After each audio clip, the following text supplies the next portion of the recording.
OK, on est rendu dans la troisième partie de cette vidéo-là. On avait terminé avec cette diapo-là. Donc, je vous disais je vais introduire les types de subordonnés.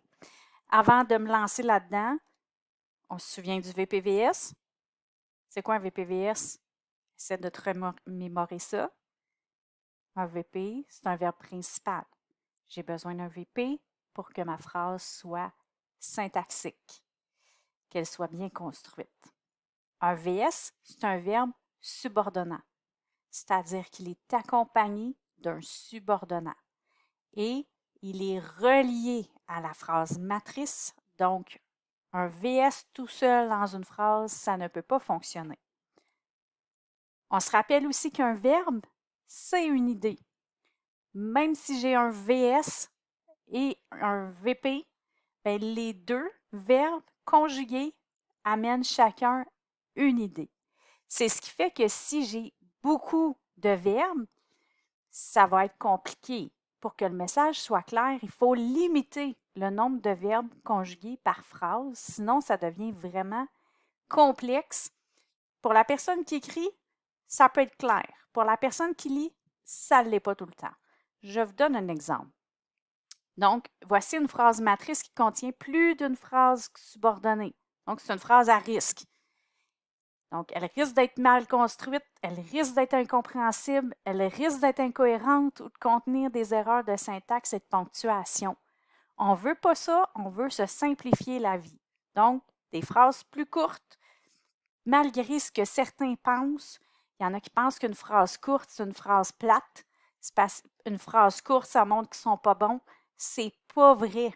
Donc, il y a des élèves qui écrivent avec des phrases courtes et que c'est hyper intéressant, super pertinent et percutant. Donc, moi, je vous le dis.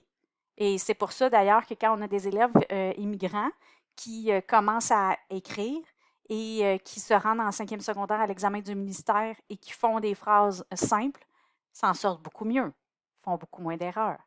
Donc, vaut mieux y aller comme ça. Donc, voici une phrase vraiment compliquée. La fille qui marche dans la rue et qui regarde la publicité affichée sur l'édifice en même temps qu'elle marche risque de tomber. Ouf! Qu'est-ce que la personne veut dire? Là, ça devient tellement long que le lecteur est obligé souvent de relire pour savoir qu'est-ce que l'élève veut me dire. Puis là, il faut que je revienne au verbe principal pour comprendre ce qu'il veut dire, parce que c'est le verbe principal qui donne le message. Puis le reste, c'est un peu superflu. Donc, si je veux redonner de l'importance à ce qui est superflu, à mes phrases subordonnées, ben à ce moment-là, il faut que je refasse mes phrases autrement. Donc, ici, ce que je veux dire, c'est que la fille risque de tomber. Pourquoi elle risque de tomber? Parce qu'elle regarde la publicité qu'il y a sur l'édifice en même temps qu'elle marche. Donc là, je répète marche, il y a quelque chose de vraiment pas clair là-dedans. J'aurais préféré un élève qui m'aurait dit la fille qui regarde la publicité affichée sur l'édifice risque de tomber. Ensuite, pourquoi? Ben, elle risque de tomber parce qu'elle marche en même temps. Donc, on reformule. On peut voir à l'occasion des phrases avec des jumeaux, donc un VP et deux VS, si je poursuis mon analogie avec la femme enceinte. Là. Donc, il faut faire attention, par contre, là, à partir du moment où on parle de grossesse multiple, donc c'est plus compliqué. Donc, j'envie la personne qui est très bonne et qui a eu 100% à son examen. Donc là, vous voyez, j'ai deux phrases subordonnées qui ont été coordonnées. Est-ce que j'étais obligée de dire qu'elle était bonne si elle a eu 100%? Probablement que j'aurais pu donner juste un des deux cas. Parfait. Maintenant, je vais aller un petit peu plus loin parce que j'ai des diapos qui étaient peut-être moins pertinentes. Mais là, je ne sais pas jusqu'où je vais. Fait que ça se peut qu'on en passe là. OK, maintenant, s'il n'y a pas de VP dans une phrase, mais qu'il y a un ou des VS, il faut absolument changer ça. Il faut que notre phrase ait un VP. Donc, exemple que je vois dans les textes, la fille qui marche dans la rue, le film que j'ai vu hier. Il me manque une idée, ça ne dit rien, ça. Donc, à ce moment-là, ben, je transforme mon VS en VP.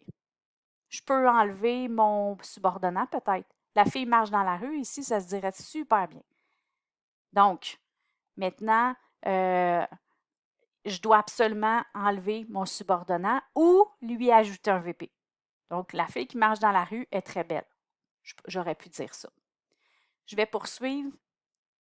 Donc, ici, ça revient à ce que je vous disais. C'est parfait. Soit j'enlève le subordonnat, soit j'ajoute un VP. Ça va.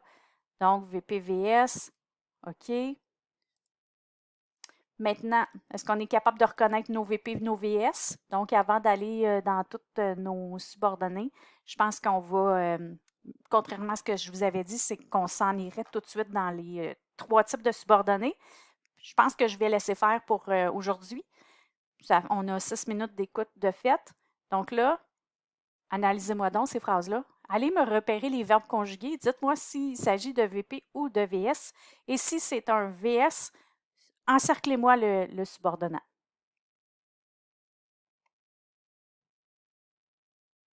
Donc, évidemment, vous devez les prendre en note, ces phrases-là. C'est ce que je ne vous ai pas dit, mais que vous avez sûrement compris. Donc, bon exercice. On revient là-dessus au prochain cours.